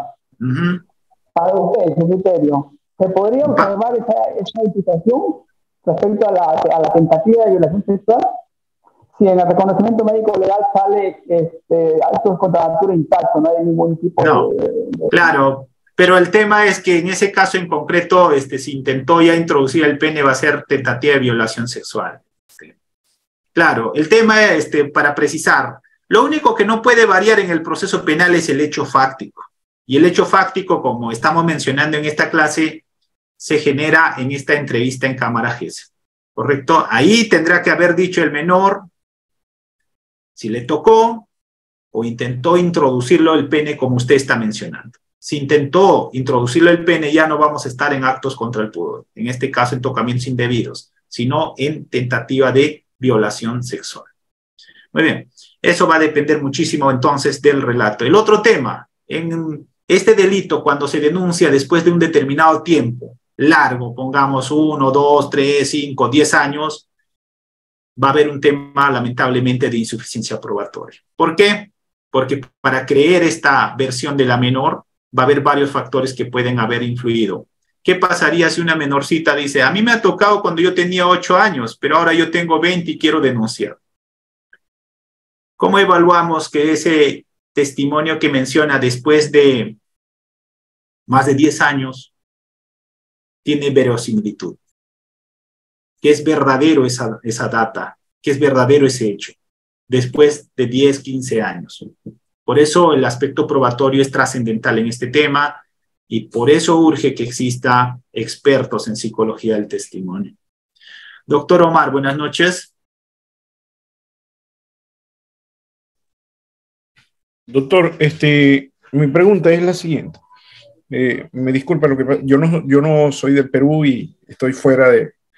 ¿De dónde nos escribe? ¿Nos habla? Venezuela. Venezuela. Gusto. Doctor, por estar tratándose de un delito que está estipulado como derecho del niño, del adolescente, esto se va a regir por el Código Penal de cada país, el que se prescriba la causa, o tiene una generalidad a nivel universal por tratarse de menores. No. En este caso en concreto es por cada regulación de cada país. En nuestro país, en Perú, existe esta ley 30880, creo que mencioné, que regula el tema de la imprescriptibilidad. Entiendo que en su país tal vez existe el tema de la prescriptibilidad, es decir, que el Estado tiene un determinado plazo para investigar, procesar y sancionar. 30.838, como Laura lo está indicando, ¿no? Muy bien. Vamos con el siguiente. ¿Cuántos más vamos, Reader? A ver. Doctor, estamos a tres estudiantes más y terminamos. Ya, muy bien. Los tres últimos que quedan, entonces. Vamos. Doctor Alejandro, adelante, por favor. Creo que no puede, si no, damos pase al doctor Iván. Doctor Iván, adelante, por favor. Gracias, doctor. Doctor, en el ejemplo que usted ponía en antes, en el tocamiento que le realizaba a la menor en la pantorrilla, esa sería una, digamos, una prueba, ¿no? Pero se necesita también otra prueba, en este caso el testimonio, en este caso de la menor. Por eso decía. Doctor, hay una teoría, en este caso, que ha desarrollado, esto es en relación a la exclusión de de la imputación objetiva, Klaus Roxin, es en cuanto al riesgo insignificante. Yo podría invocar como abogado esa teoría para solicitar la exclusión, en este caso, ¿podría invocarlo? Claro que lo puedes invocar, todo lo podemos invocar, el tema es que el juez lo acepte y hagamos entender al juez que es posible la aplicación de esa teoría en el caso en concreto, ¿correcto? Por eso uno de sus compañeros mencionó, ¿no? ¿Basta el tocamiento o basta que exista tocamiento más esta connotación sexual que tenga este sujeto? Y la connotación sexual que tiene este sujeto tendrá que corroborarse con otros datos periféricos. Por eso, desde mi opinión, no bastaría el simple tocamiento. Muy bien. Así que el tema de teoría, tema de prueba, tiene que estar enfocado a convencer al juez. Él es el único que en un determinado momento va a tener que resolver.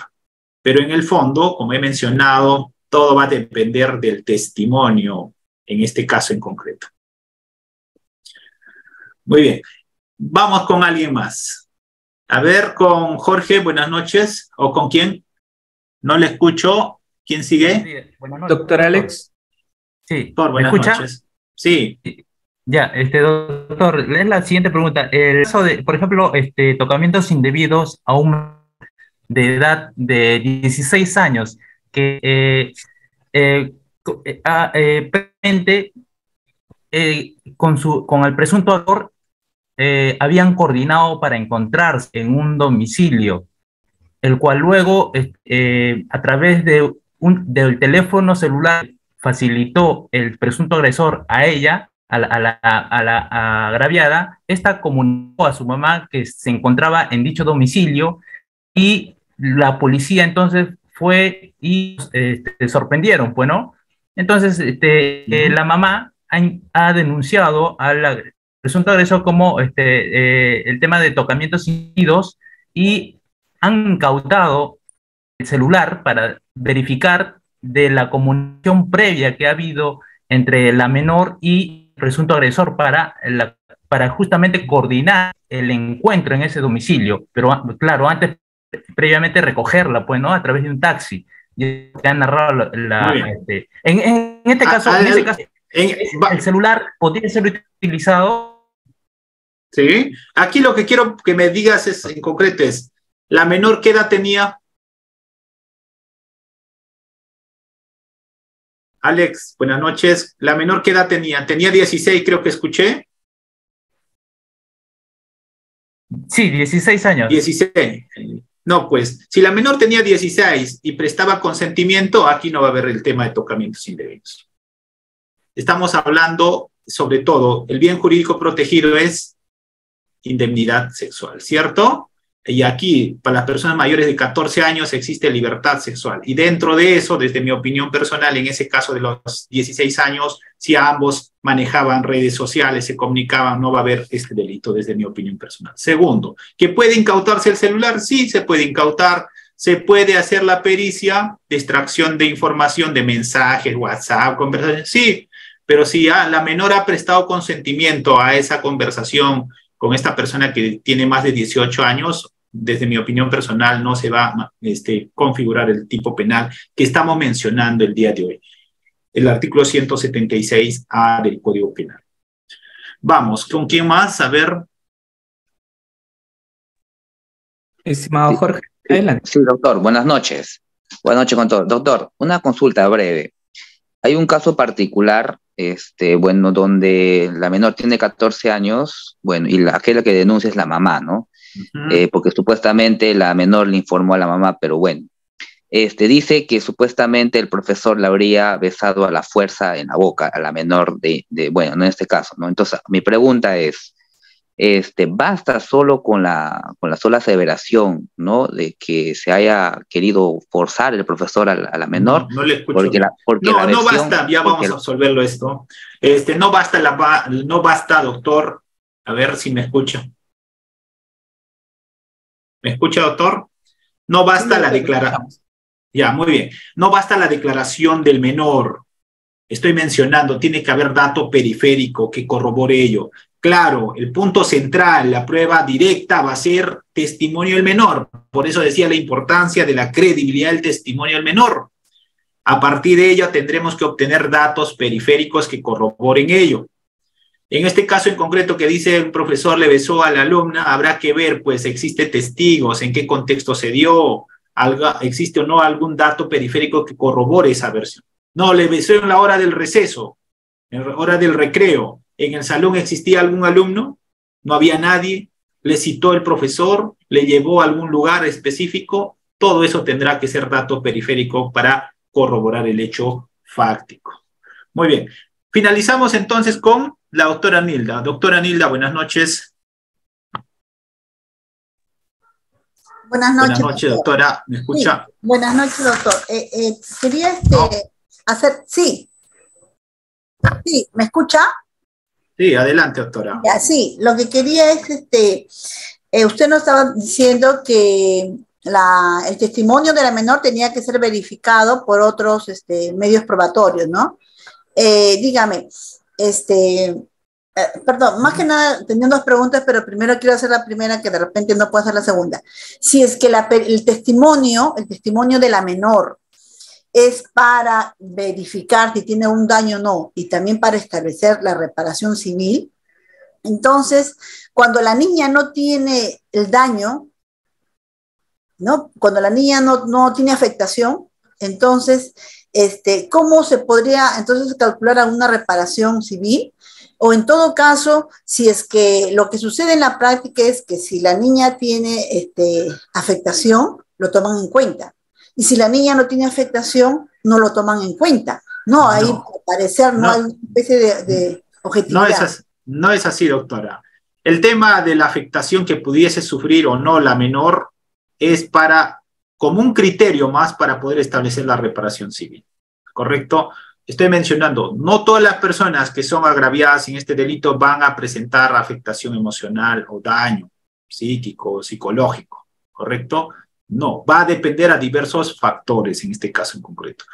Entonces, aquí lo que se tiene que hacer es evaluar en conjunto todos los datos que se han obtenido durante la etapa de investigación y actuados a nivel de juicio oral y establecer en concreto se prueba o no el hecho fáctico. El hecho fáctico surge en mérito a la declaración del menor. Por eso decía, el corazón, el cerebro, el punto de inicio y la prueba suficiente va a darse en mérito a la declaración del menor en cámara Gesell y sobre todo debe darse en prueba anticipada. Y ese punto es lo que yo acabo de mencionar en esta ponencia. Ese punto debe pasar por un test de credibilidad. Muy bien, con eso entonces doy por finalizada esta noche nuestra clase y sigan investigando sobre todo sobre psicología del testimonio para que puedan informarse un poco más y puedan hacer una buena defensa en este tipo de delitos. Excelente, doctor Henry Coronado. Justo en este diplomado vemos también temas de periciales